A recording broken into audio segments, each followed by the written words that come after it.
First was, okay, got it.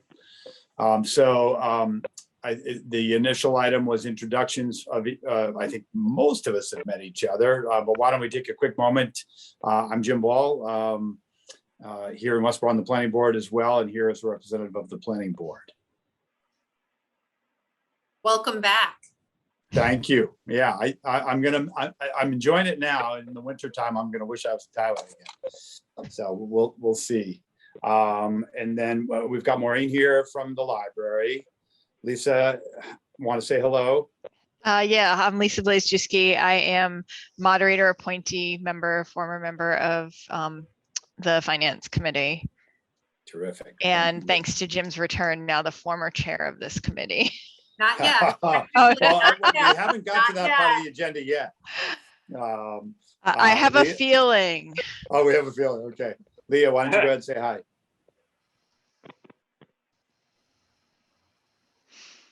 You're muted, Leah.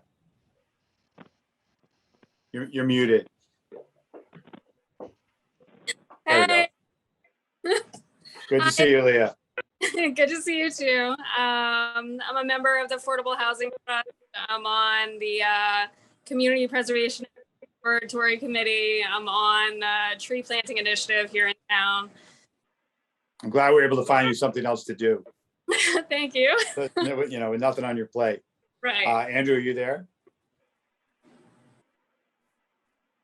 Andrew is muted as well. Maybe he stepped away for a moment. There you go. Sorry, there's a difference between my handset being muted and my presence being muted. So thank you. Andrew Bradley, second year on this committee, about fourth year in Advisory Finance Committee. Great, great. Bob, you want to say hello? Hey, Jim, Bob Haley, Treasurer Collector. Great. Yeah, good to see you again. Same here. Kim, I think we all know you, but go ahead and say hello. Hi, Kim Foster. I am here to support the committee and ultimately pull together the document that is now formally part of the full budget document. Just very excited about the progress we made last year based on updating the capital planning policy. And we're just looking forward to continuing. We knew it would be a multi-year, multi-step effort to get the plan to where we envision it getting to, and we'll continue that work this year. I'll just make a note. Ian is unable, Ian Johnson is the select board rep, and he is unable to attend tonight. So he will be joining us going forward as the select board's representative. I'll reach out to him and bring him up to speed. Steve, we can't see you, but go ahead and say hello anyway. Yeah, I've been the gray telephone on these things for a long time. So great. Steve Durrett representing the school committee. All right, terrific. We need to get to the election of chair. Does anyone have any thoughts or ideas on that? I don't know. I don't know if a point works, Bob. I think somebody actually might need to make a motion. Wow. Anyone so inclined? I move that Jim be reinstated to his original position that he sadly could not fulfill last year. I You second got that. All right, that was a lot of seconds. All right, anyone nod in favor? All right, I won't raise my hand, so I guess that means I'm the deal. Actually, okay. Jim, I believe if we're remote again, we do need to do a roll call vote. Oh, that's right. Right. On the remote we do. Okay, so we'll do that. Maureen. Just your committee members. Oh, only the committee members. That's true. Okay, so Lisa. Aye. Leah. McLean, yes. Andrew. Bradley, yes. Yes. And Steve Durrett. I should say full names. Brett, yes. Okay. And James Ball, yes, I think I can vote for myself, but I'm not sure, but I'll do it anyway. All right, Kim, you want to bring us, next is the 2022 capital projects and budget updates? Or Bob, Sure. I'm not sure which of you will be doing that. No, I just wanted to briefly mention, we had prepared a capital budget last year, interesting times that we were in. We did bring it forward and have been very successful at the point at which we pulled it together. We weren't entirely sure on the timing of all of the projects, but we have been successful with those. We are looking forward to, as I said a few minutes ago, just continuing to really develop the plan. It is intended to be comprehensive. So if a project meets the criteria or the definition of a capital project, which is laid out in the policy, regardless of funding source, regardless of entity bringing it forward, if it meets those criteria, it should be in the plan. I think the expectation now that anything capital related is sitting in this plan and doesn't come up through another means, is that understanding is more widespread at this point. One of the places we've been talking about some additional potential funding source. Many of you may be familiar with the American Rescue Plan and the funding that will be coming to the town related to that. Just briefly, that the federal government has identified allowable uses for those funds. We have just started an internal process. We have asked departments to submit proposals for the roughly 5.6 million that the town anticipates receiving.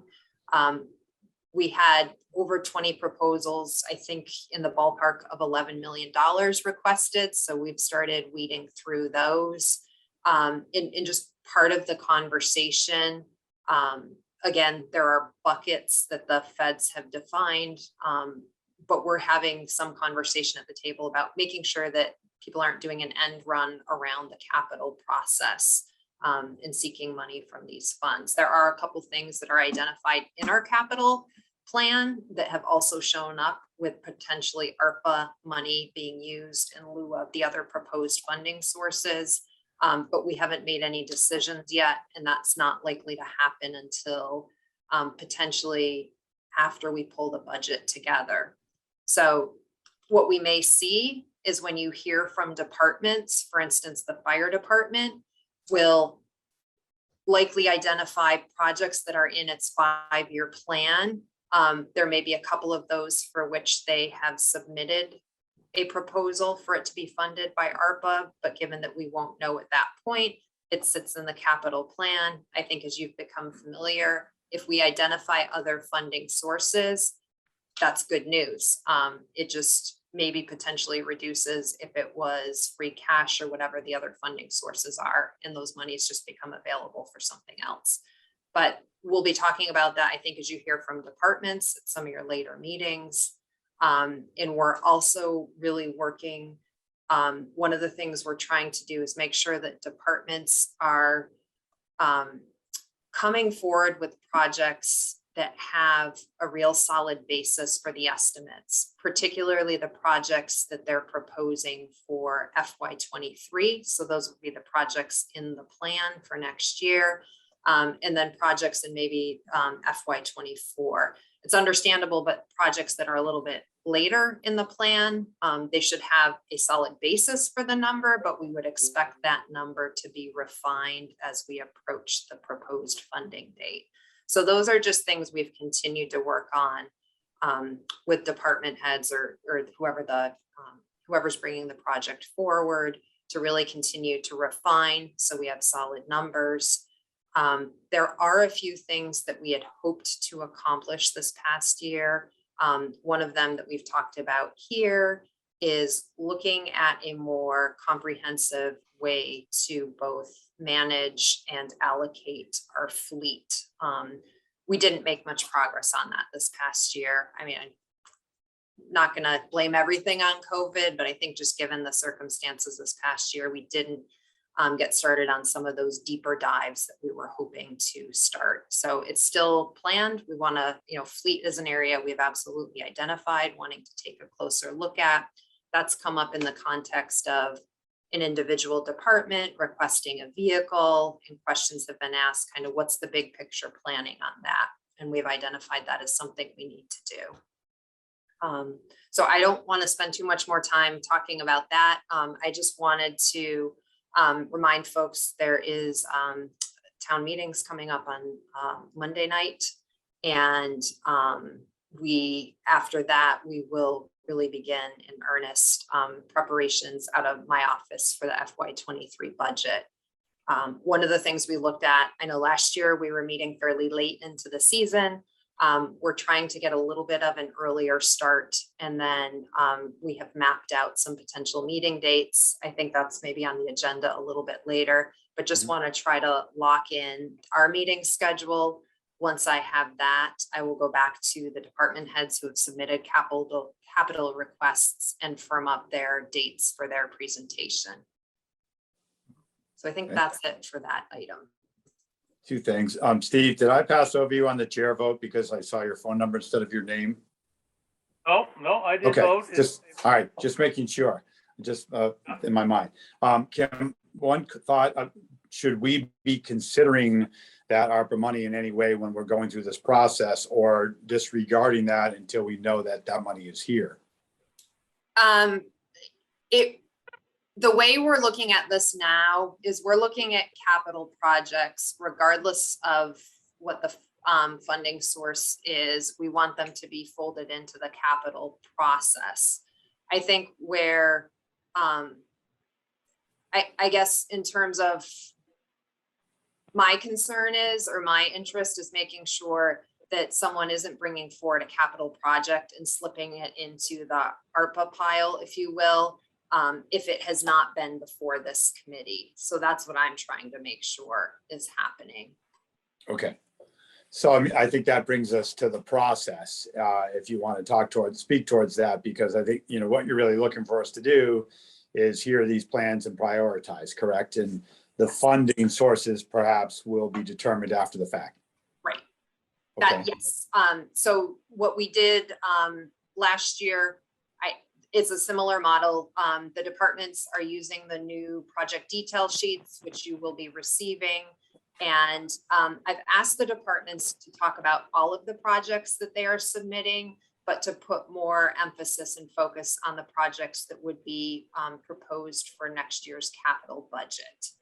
And those would be the projects that we would really be focused on evaluating and rating and then prioritizing.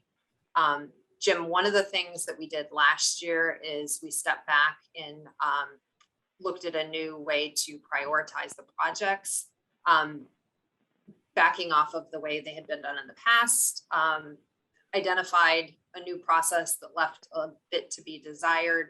So one of the things I want to talk about is a new, I guess, a new set of criteria in evaluation process. If I can screen share. Okay. See if I can do this.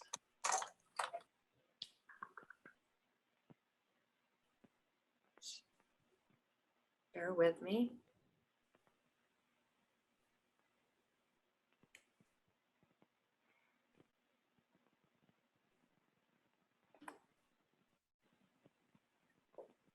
Okay, you should see something in just a moment. Yes, it's up.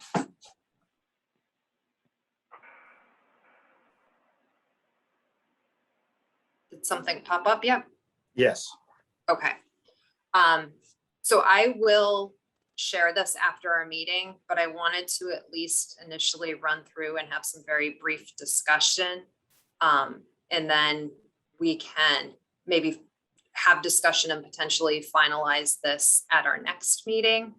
But I reevaluated a number of other capital plans and looked at the priority rating process and tried to pull from some of the ones that seemed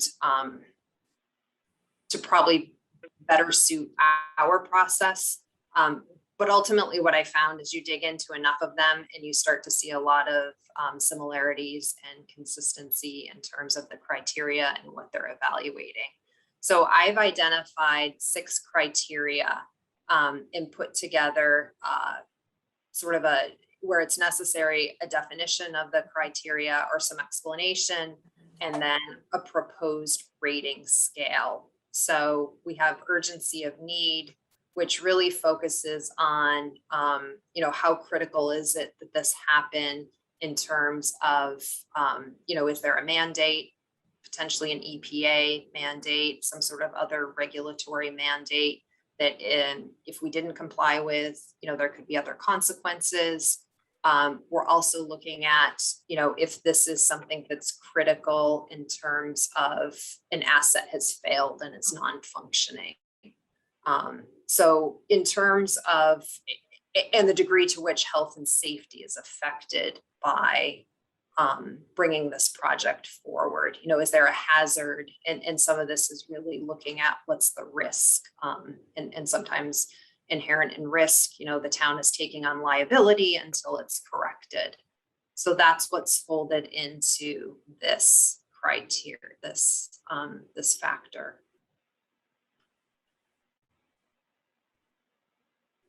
Bear with me.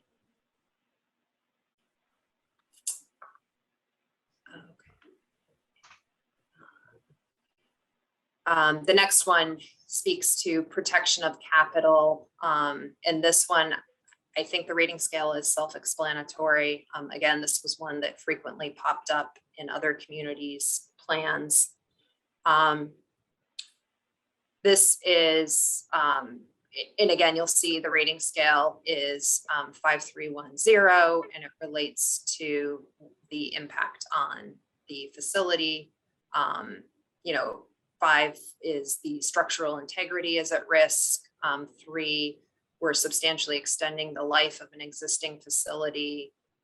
1, the project improves an existing facility, and then 0, there's really no improvement. Service level is the next one.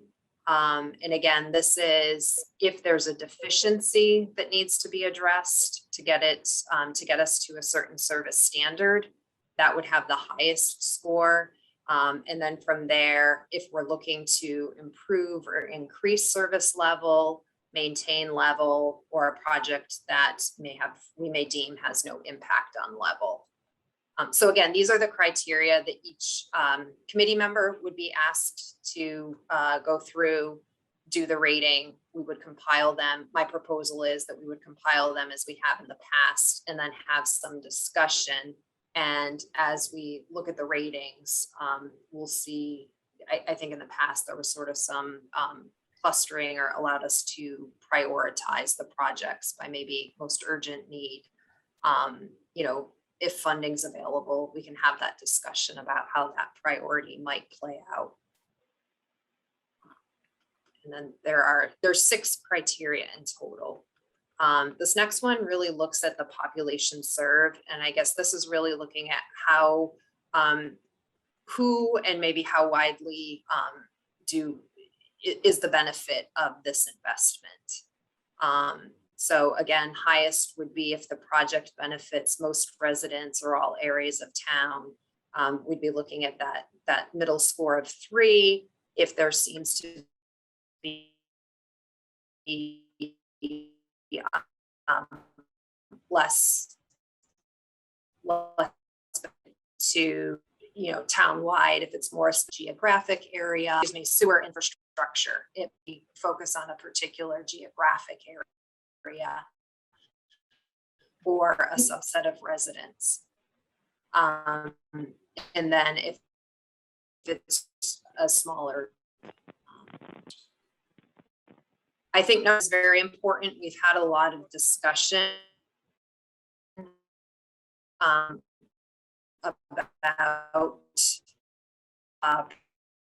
strategic alignment in terms of the mission of the department or the entity bringing the project forward, as well as supporting goals that have been established of plan, strategic plan, priority. So is there something specific in terms of? So I remember a narrative that they speak to in several different categories, and I don't know if those categories align with these 6. But I'm wondering if we've ever asked them to give a rating of their individual projects as well, or do we expect that they'd skew them all higher? Yeah, we asked them, not using this directly. I think that could be, They'll say everything's a 5. yes, or I think we're asking them for the information, and then the capital committee is sort of a third party is looking at it and evaluating it. I think there's value in that. Okay, What we're trying to do is do a better job of getting, making sure that you have the information that helps you evaluate this, understanding that you don't know, everything operationally about all of the departments bringing forward projects. But our hope is that in how we're asking them to present the information, you'll have a comfort level using these criteria to judge or to evaluate the projects. great.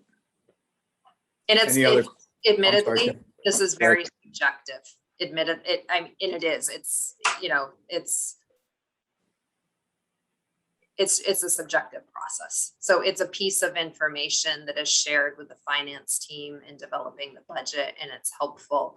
But it's the one thing I want to be careful of is make sure that there's not a belief or an expectation that, however these projects factor out on the reading, that's absolutely only projects that are at the top would be funded. There are sometimes reasons why it may make sense to move forward with a project that's lower on the list.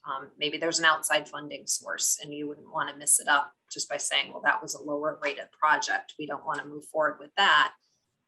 There are times when there are reasons that lower rated projects may move forward. Okay. Any other questions on this particular criteria? Following up on what Andrew asked, if we ask the departments to prioritize within their own group, particularly those things that are in the same year, I don't know whether that might be, fair, I guess, because in that case, if they couldn't rank them all as 5, because they have to be realistic that they wouldn't get them all. But that might be a way to give them an opportunity to speak to the viability of any group that's in a particular year, if they were dollar restricted. Didn't the applications, if you want to call them that, or the submission sheets, don't they have a priority entry on them? Yes. Yeah. And I think what we can do if each of us has these 6, the criteria kind of always in front of us as people are presenting, if we're thinking through that each of these, do I have the information that I need with regard to each of these 6? And if not, we ask further questions. And I think what I can make sure I do is I will share this out with the department heads presenting ahead of time so that they're also aware and can, they can't fit everything on the one page that I've asked them to put the request on, but they can certainly speak to if they want to elaborate or speak to things. So I'll make sure they also have this ahead of time. Great. Any other questions on the criteria? Okay. Kim, do you want to speak further under this same section in the process? Was the addition of the long range capital outlook? You talked about it a little bit. Anything further on that?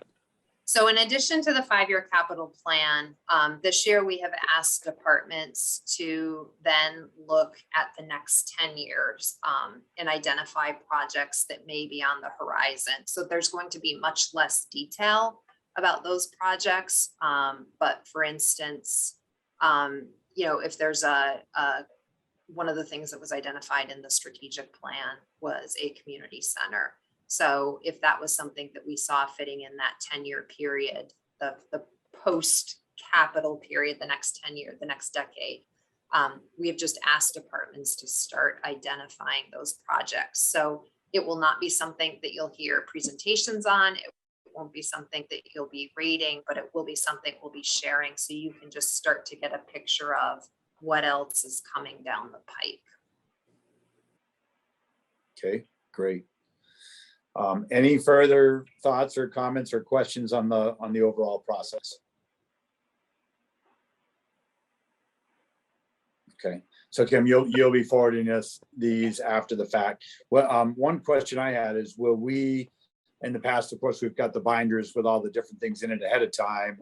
Will we be getting, how will we be getting that material? Will we be getting anything ahead of time this year? I don't know what you did last year, if it was different or not.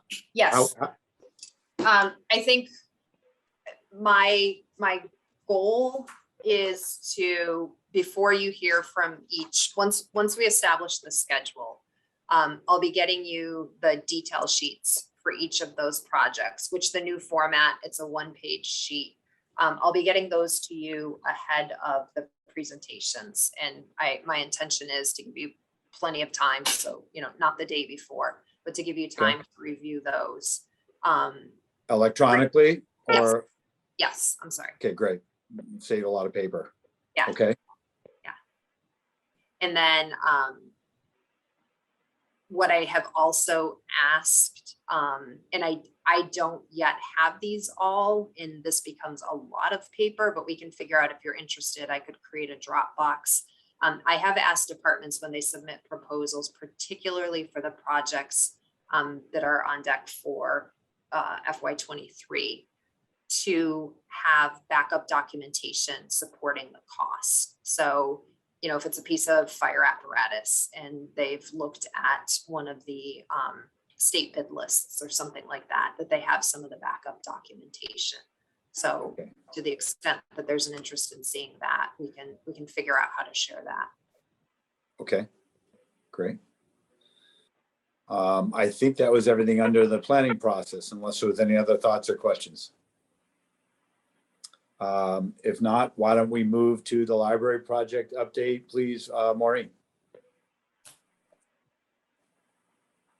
Thank you. I have some slides that I'm going to share with you to kind of go through and give you an update on the project. I don't know if any of you were at the budget summit, but I shared some of this information at the summit. So I apologize if you're hearing it again, but it's always good to have an update.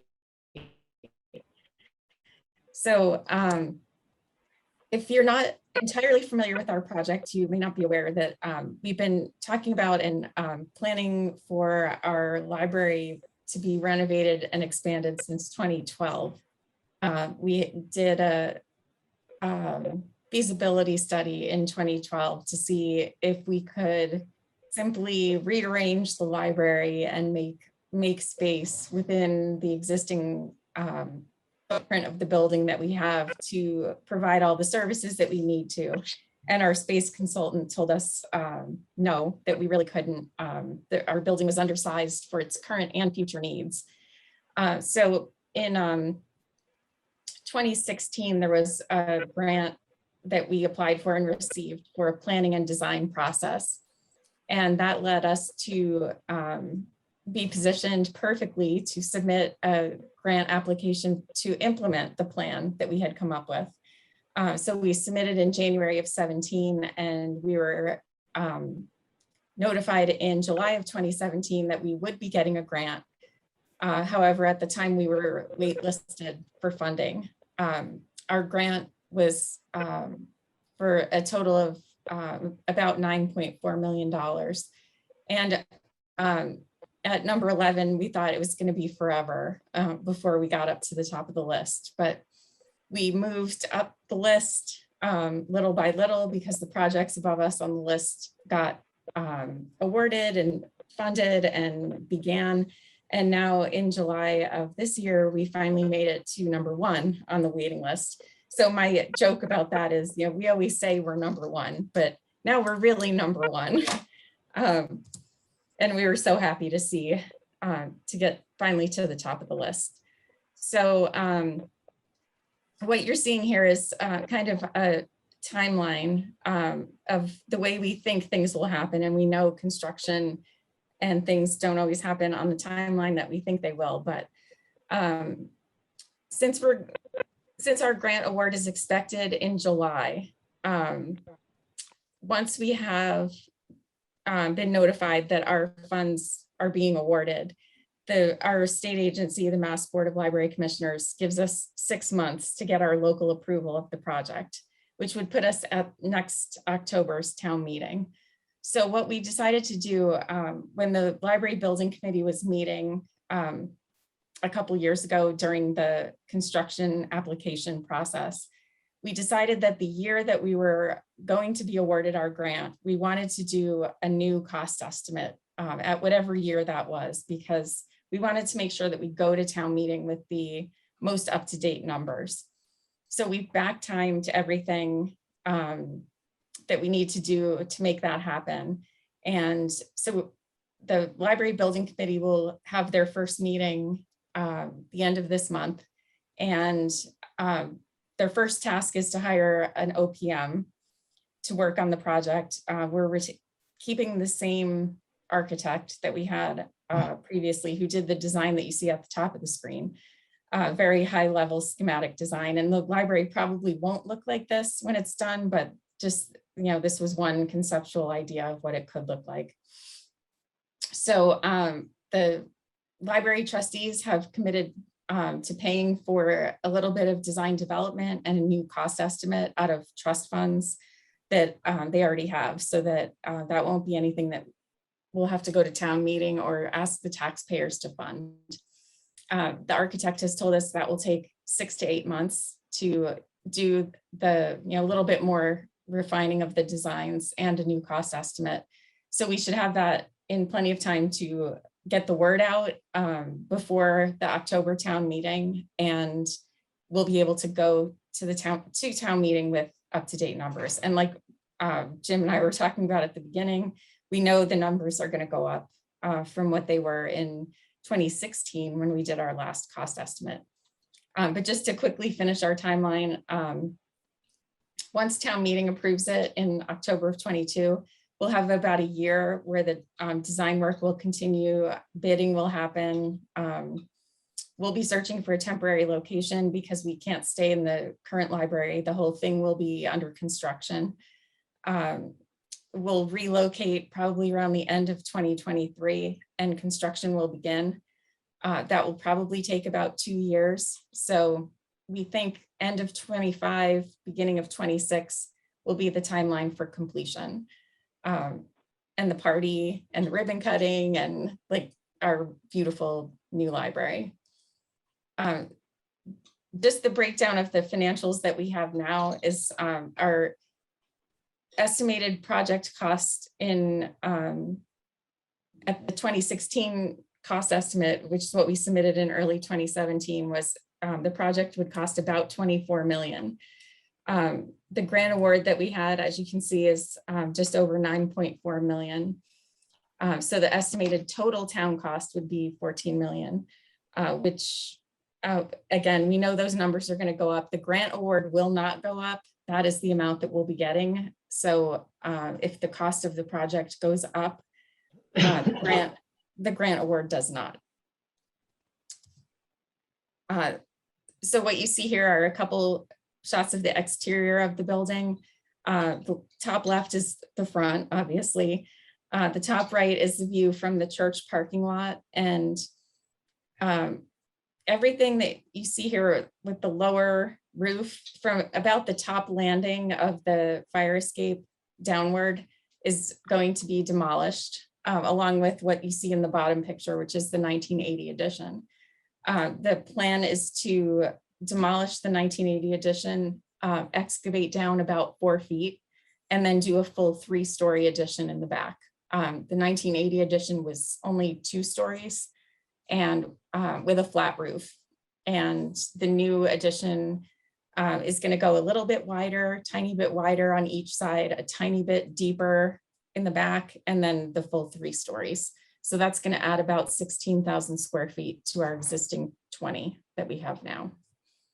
So like I said, this is the kind of high level rendering, just to show that whatever design they give us, it's going to be a 3-story addition with all the roof lines at the same level. And again, and definitely some type of courtyard or gathering space on the Parkman Street side. We're not really sure what that's going to look like at this point yet, but just one idea.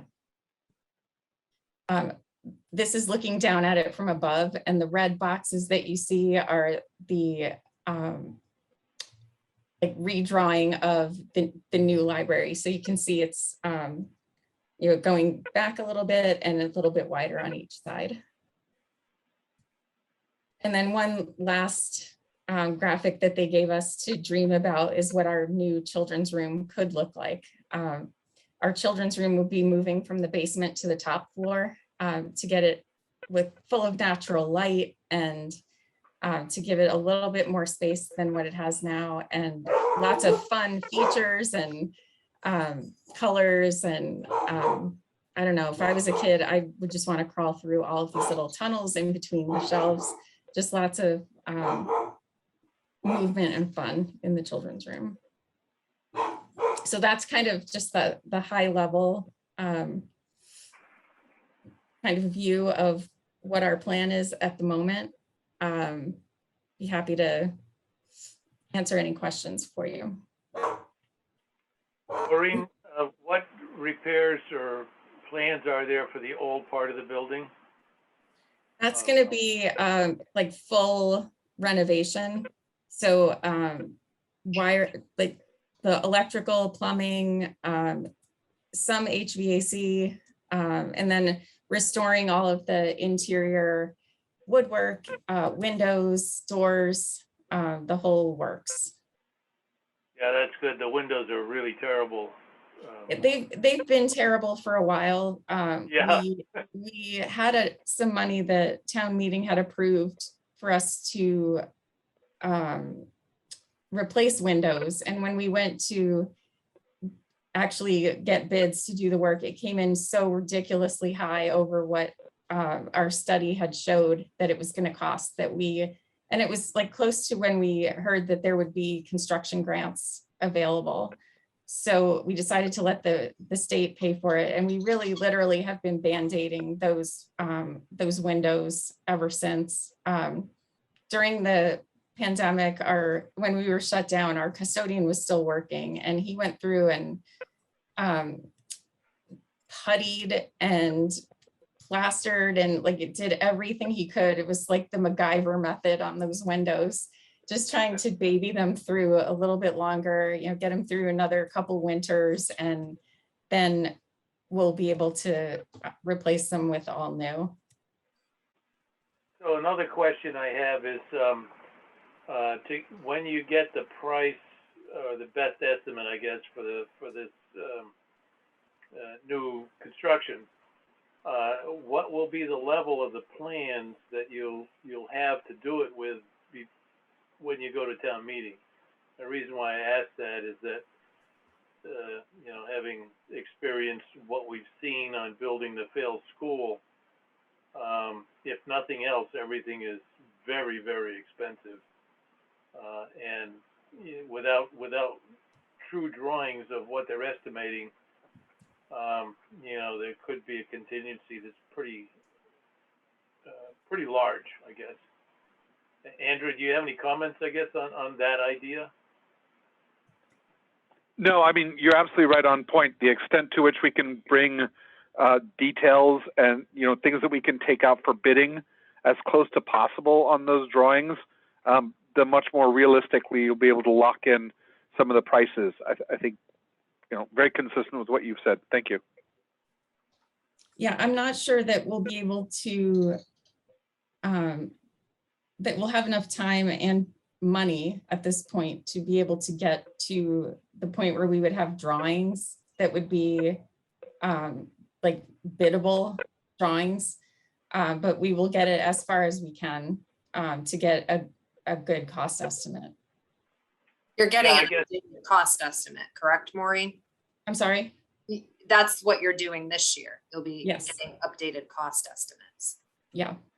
Yeah, I guess my point being is that architects' estimates these days are a little screwy because nobody's got any experience, but I think by the time you get around to, the big picture, using the architect's documents, the OPM historically will go out to various, I don't know what they call them, but they're basically estimators, professional estimators that use the general trends of the industry to come up with a price. And I guess that's the best we can do. So really all I guess I'm suggesting is that with that sensitivity, when you deal with the issue with the architect to push pretty hard on a viable process that they'll use to come up with a number rather than the backroom architect's estimate, which we've found many times just isn't even near the mark as far as the bottom line goes. Yeah, The I think that's school- great advice. That's what they did the last time to come up with the 24 million. They did take it out to professional estimators. So that's what we're going to be definitely asking them to do this time too. Yeah, just as a point reinforcement, we actually had an original estimate from the architect, and then we went out and we did 3 different professional estimations of the project before we got the budget down to within the parameters that we were given by the school building authority. And of course, as we had to do that, we basically took let's say the architect's gold plating out of the project and got down to really the basics, which, hopefully we've retained, that which a school needs to have versus that which you'd like to look at. You may Right. be in the same boat here. But, Yeah. Thanks. Any other comments or questions for Maureen while we've got her? Looks exciting, Maureen. I do have a quick question, if I may. Exactly where do we stand right now with what the town has, and by the town, I mean the legislature, the voting body. What have we committed to in terms of like the funding, the timeline, the expenses?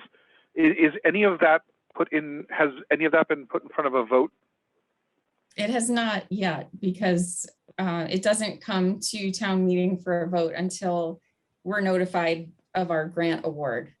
So the only thing that we have brought to town meeting was we were required by MBLC to have town meeting approval to apply for, receive, and expend the planning and design grant and the construction grant. So we haven't committed any money. We have only, and that was their way of making sure that every municipality that was going to do a library building project, it was with the full knowledge of town meeting that this was a project that was coming. And we've paid for a lot of the extra costs that were not covered by the grant, have been paid for out of library trust funds so that we didn't have to ask the taxpayers for funding for the plan. If I may ask then, from the point of view of the grant, if the town hasn't really signed off on anything, is the grant predicated upon the drawings that have been done so far and the vision, air quoting vision, of what has been presented to be able to get the grant? And I ask because what if the library doesn't pass once the full package is put out? What's our opportunity to go back to the grant with a different air quote vision to be able to produce something that we have some very absolutely immediate valuable needs for? There's two options in that case. If the town did not approve it at town meeting in next October, we, within the 6-month window, could submit a slightly revised plan. And there are guidelines for that our funding agency has. We could bring that back and it would have to probably be its own like special 1 article town meeting. If it were voted down a second time, or if we were not able to, kind of change the plan to suit whatever the town was telling us, then we would be removed from the grant program, and our next opportunity to apply for a planning grant would be probably sometime around 2030. So it would be substantial. I mean, we wouldn't be able to just kind of change course. The grant is pretty much predicated on the concept of what we're proposing, which is a renovation and expansion on the current site, and based on the conceptual budget that we presented in 2017. Thank you very much. Anyone else? All right, thank you, Maureen. Appreciate that input, and excited for next updates. Me too. Thank you for the opportunity to present. This is like the most exciting project. I love this project, and I'm happy to talk about it with anybody who wants to listen. So thanks for having me. You will need to apply that skill repeatedly. Okay, I think the last remaining item is actually the meeting schedule, as you had referred to, Kim, and I know you had sent us some dates. Is that the meeting schedule, or were there changes or other dates proposed?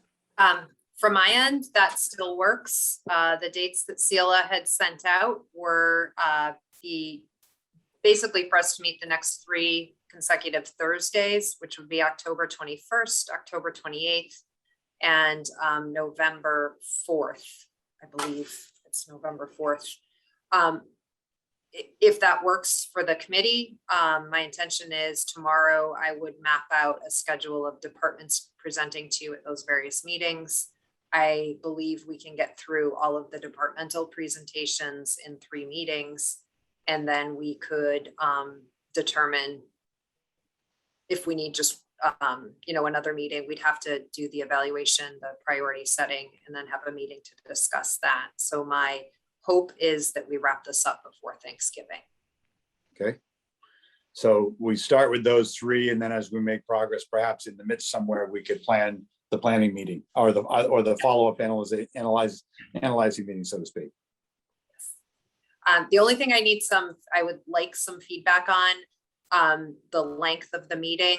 Do we have I don't know if there are commitments, if people have other meetings, other commitments, trying to schedule these to end by 7 o'clock. Is that reasonable? That works for With me. them starting at 5:30, is that the plan? Does that work? 5:30 to 7.